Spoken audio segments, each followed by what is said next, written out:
everybody. So, this is the first time I've ever spoken to young adults.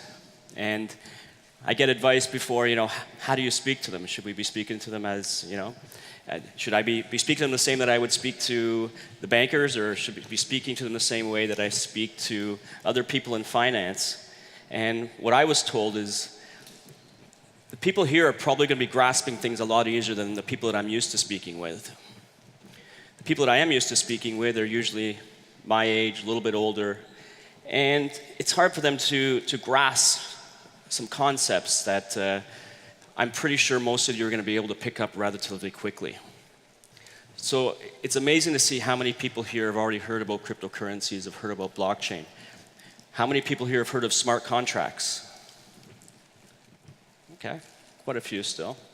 So what I'm going to talk about today is 5 important things in my life that have led me to where I am right now, and that have led me into this space that I'm extremely passionate about, which is digital currencies, which is blockchain, which is creating the tools that empower people with the ability to control every area of their own lives without needing to rely on third parties. I'm an entrepreneur. I've been running my own businesses since the early 90s. My first business was a web design company at the dawn of the internet. Before that, before the internet was even around, I was using what was called BBSs, bulletin board systems, which were ways that people could connect one-to-one before the internet was actually around. I was building computers since I was 8 years old. In fact, I grew up in a time before personal computers existed even. I was born in 1975, and at age 8 was when I built my first computer and when I had my first personal computer. And then I grew up through technology. Since very young, I was always the person in my family that was the technical person. But when I went to school, I decided to go into entrepreneurship and go into business because I pretty much already aligned myself very well with the technology side of things. So I'm going to talk about 5 different areas that are extremely important in my life that have taken me to where I am right now. And the first one is technology. Being that's such ingrained in my life, technology is really the key that advances us as a civilization. It advances us, and it allows us to create value and innovation in these technologies which help to improve people's lives. That's why I'm involved in technology, because I like to be able to create things that help people take control of their lives, help them to do things and be more self-reliant, empowering them for individual control. And this is what technology does. It makes our lives simpler. It makes our lives easier. And it's a core element of what I do, and everything that I'm involved in is technology focused. The second area of what I do is design. I love building great user experiences. User experiences are the connections with how people interact with software, how they interact with hardware. And it's really about creating great user experiences that I've enjoyed doing, not just in technology, but also in creating physical spaces. I've designed condos in the past. I love just creating great things where people walk in and blow people's minds. That's what I always strive to do, is to do things which take it to the next level, and people say, wow, what a great user experience that is. And user experiences are relevant in every aspect of our lives, from if you're building a restaurant, the user experience you want to give to people when they walk in should be phenomenal. It should be just amazing. And I learned that creating great user experiences always come around with asking the question of why. Why is such a very powerful thing. The more you can ask why and try to understand why things work the way they do, why people do things the way they do, is really the genesis of going layer to layer to layer to solving problems. Technology, design, community building. Another one of the 5 core elements of everything that I do is building communities. In 2012, I started my first real community. It was called the Toronto Bitcoin Meetup. In 2012, I'd been studying economics for a couple years, and I'd looked to see what had happened in the world recently. I'm not sure if many of you remember. I know in your age group here, probably a little bit young for you guys, but in 2008, 2009, we had some crisis in the world, where the banking system kind of collapsed, and the housing market, especially in the US, kind of collapsed. And a lot of people were affected with this. Major financial organizations that have been around for such a long time crumbled. And I started studying as to what had happened here and how did this really come about. And it led me to learn a particular form of economics that is something that I became engrossed in. And this form of economics had me thinking about limited governments. It had me focusing more on people being in power of their own lives. But at the time, the technology associated with giving people control of their lives just didn't exist. Who here has a bank account? All right, pretty much a lot of people here. Who here can give me an explanation as what a bank does for you?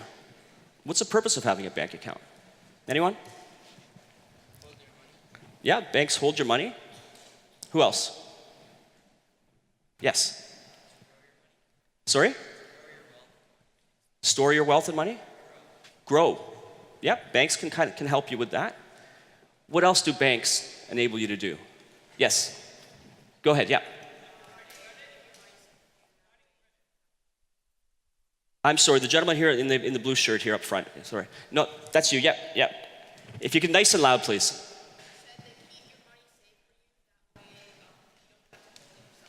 That's right. Nice and loud so I can hear you. Can someone say that I couldn't hear him? Lend your money, yeah. There's one core thing that I'm trying to see here. Go ahead. Enable you to make transactions? Yeah, that's close to where I'm going. Yeah, I'll keep going here. Go ahead. Go ahead. Yeah. Help you invest. All these different things. What the banks do is they help you to, mainly, yes, they hold your money for you. They keep it in a safe place for you. But they also provide a trust level for you that you can connect with other people. They enable you to send money, let's say, wirelessly, globally. They enable these things because you trust them, because they're an institution here that have been around a long time, and they keep your money safe. You don't want to be walking around with all, potentially, lots of cash in your pocket here. It's just not a safe thing to do. But the biggest thing is they provide trust for you.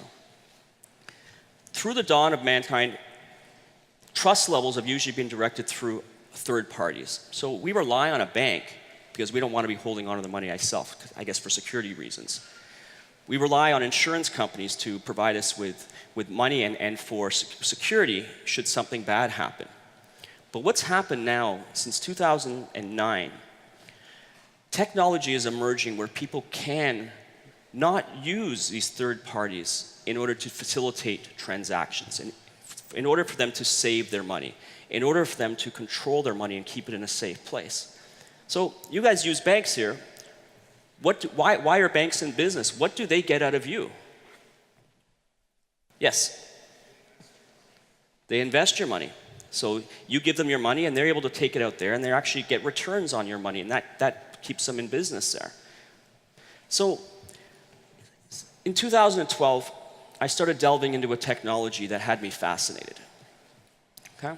I was coming off of learning about this economics, this economic system that I had realized is different than what we had seen with these failures of the banks and failures of major entities that had happened in the late 2000s. And I came across this technology called Bitcoin. It was in the very early days of Bitcoin. And what amazed me about this when I first started reading is that the technology provided a way for me to be my own bank. Provided me a way for me to store something digital that I was fully empowered to control. And it enabled it in a way that I could move value between myself and someone else without needing a bank.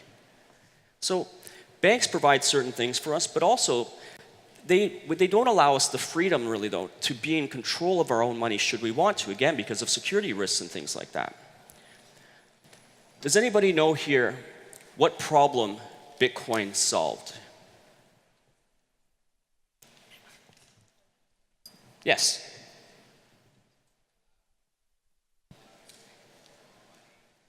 Allowed you to control your own money. Before Bitcoin, and I'll go into exactly defining what it is and what the blockchain technology is, but when there's a great invention that comes about, it's usually because a problem gets solved. Any new great invention that comes about has tackled a problem and come up with a solution that prior it didn't allow for. Bitcoin, before Bitcoin, there were things called digital currencies, which have been tried and didn't really do very well because the technology was not there that allowed it to happen. Bitcoin solved a major problem when it came into existence in 2009. It enabled, for the first time ever, the ability to hold something of value, something digital, something of value, to be able to prove that you own it, something that couldn't be duplicated or made copies of, and something that you can send from one person to another just like you send an email.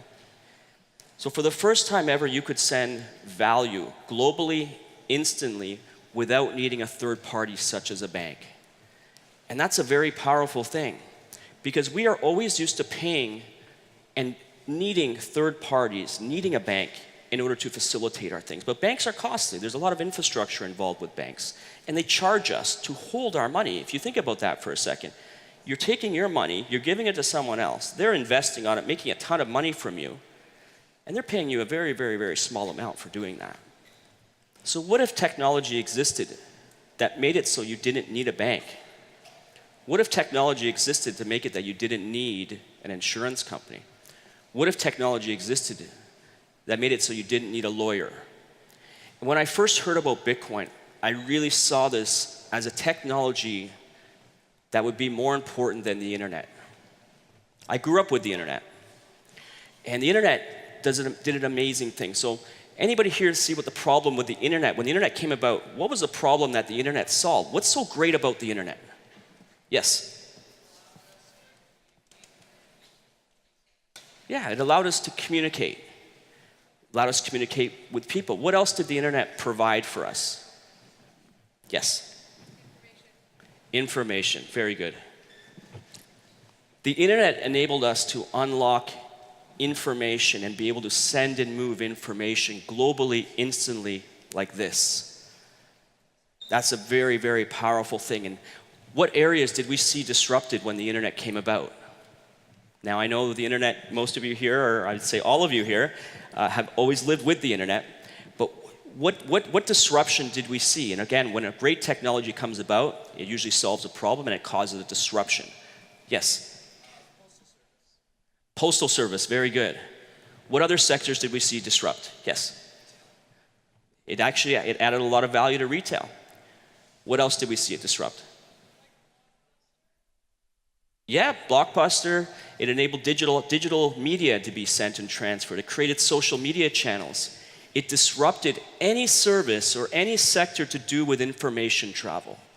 It disrupted the post office.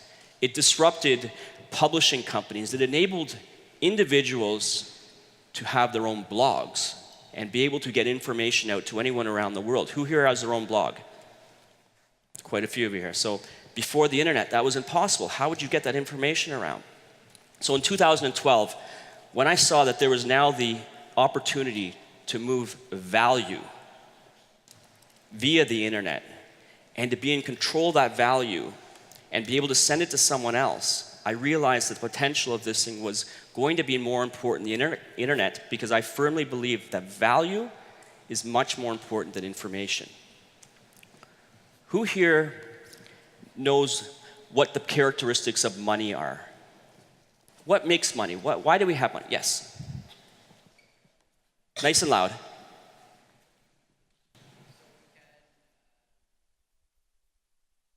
Yeah. Money is a great way for us to have something and be able to send it to someone else. It's got value. We've got a Canadian dollars that we work with here in Canada, and we buy things with these Canadian dollars because it's a value that the person that you're sending it to wants, and they have something that you want. That's what money is. Money is a great means of exchange, okay? So I recognized in 2012 that this would be more important than the internet, because you could now send something of value anywhere globally, instantly. You could do it without a bank. You could do it without a government.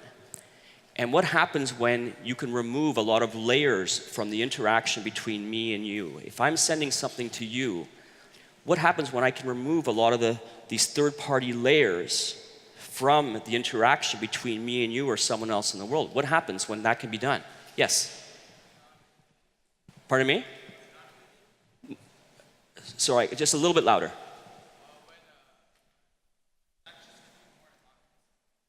Anonymous, you say? Yeah, that's true. It can be done anonymous, but what happens when you use a service of the bank, what are you doing? How do they make money from you? They're charging you fees and they're charging you commissions. So what can be happening when I can now send like an email value from one person to another? Transparency is another thing as well. That can come from there. Did you say that you save money? Very good, very good. If I can send something to somebody in Africa and I can pay for something and they can send it back to me and I don't need a bank in order to facilitate the transaction, or I don't need any other service in order to do that, things are much cheaper. Things can become done faster, they can be cheaper. And that's the thing that I realized with Bitcoin. For the first time ever, you could own something digital. It could not have a copy made of it, and you can send it from one person to another globally, instantly, just like you can send an email. And if we think about how third parties, such as banks, insurance companies, legal firms, they provide a service between individuals. That's what they do. They enable people to connect. And that's the trust layer that they provide. So who knows here, if you give me a definition of what a blockchain is? Yes. Nice and loud, yeah.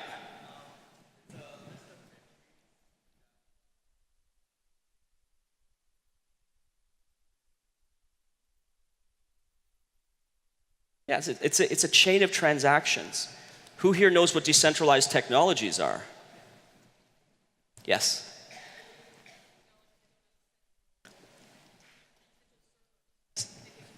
That's right. Decentralized technologies don't have central servers that can be hacked.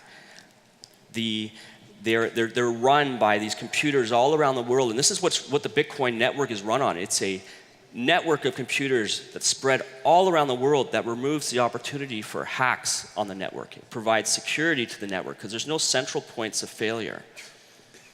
So in 2012, as I said, I started the Toronto Bitcoin meetup. We now have about 2,000 members of this group.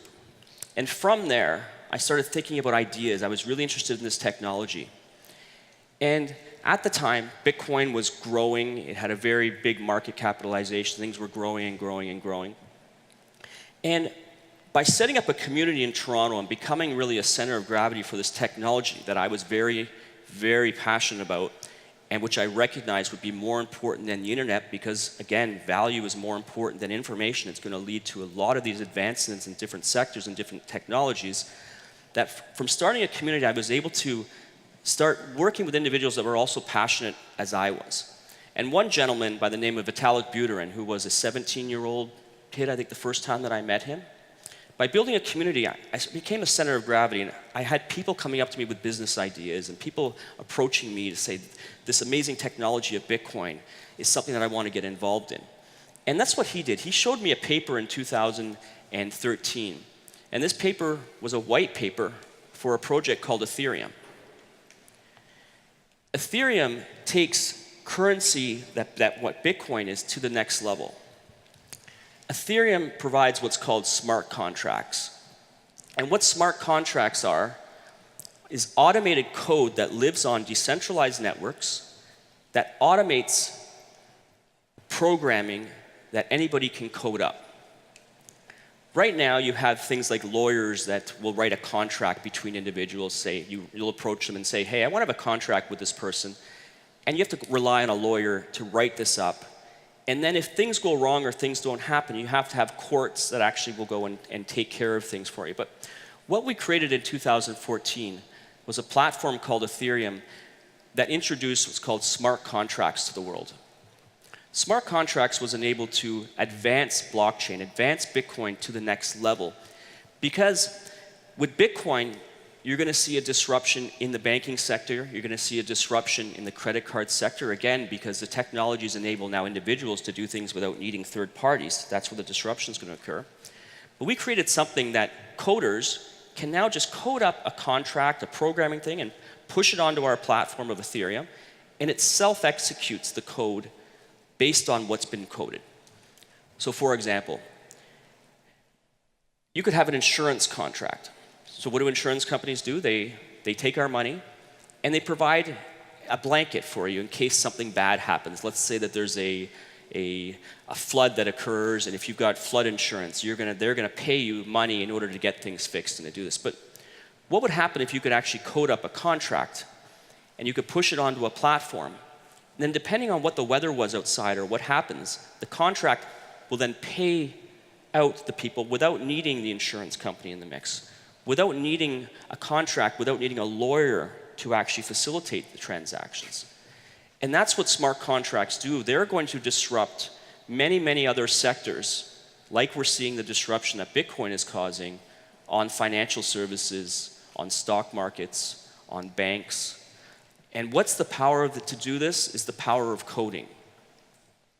I believe strongly that in the future, coders, developers are going to be the key to all technologies, to all sectors. You're going to start seeing legal firms that are hiring coders, hiring programmers to develop smart contracts, because you're going to see a shift from not needing banks to not needing insurance companies to not needing lawyers. Every sector that wasn't disrupted by the internet, which disrupted information, is going to be disrupted through technologies of blockchain, through technologies of smart contracts, and through technologies like Bitcoin.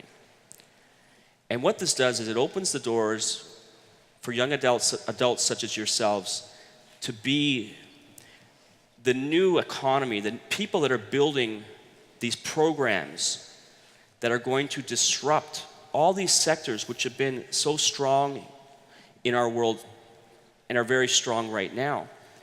But the coders are going to be the keys that are going to be using technologies like decentralized platforms to unlock new ways to make money. They're going to unlock new ways to create value. Everything that I do is about creating value.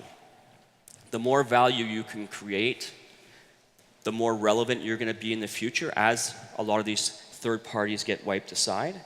And that's what I would say I'd ask you to think about and consider, is what value can you provide in the areas that you're excited in? If you are a coder, what can you do there that's really going to create something of value that people are going to want? Because if you're not creating value, if you're not doing something that is creating immense amounts of value, you're going to get passed aside, just like we're going to see with a lot of these third-party sectors, which technology is going to replace. So everything that I strive to do is to create immense amounts of value that will keep the sectors and the businesses that I'm running relevant. And when you're creating value, you're also unlocking problems and you're finding solutions to problems that you didn't think ever existed. Before Bitcoin came about, people just thought that you could always copy something digital. You have a song, you can copy it. And that problem that Bitcoin solved, it made it so that things like currencies, which you want to be very scarce, currencies only have value because it's a limited supply. I can pay for something with someone. But if you could always duplicate something, that problem would never be solved. The problem of scarcity is immensely important with currencies. So I challenge each of you here to think about how you can add very big levels of value on everything that you're doing. If you're a developer, how you can get ahead, how you can create communities around what you're doing, how you can become a center of gravity and become the best developer you are, or you can be. If you want to be an entrepreneur, how can you create the best ideas and how can you challenge people to create the most amounts of value? Now, later on today, one of my colleagues is going to be presenting more on blockchain, I think getting more into the guts of it, and Bitcoin. But that's the thing that I want to get through the most, is the more value you're creating, the more successful you're going to be, and the more relevant you're going to be as old ways of making money disappear and new sectors emerge. And a lot of them will be based around new blockchain technologies. Thank you very much.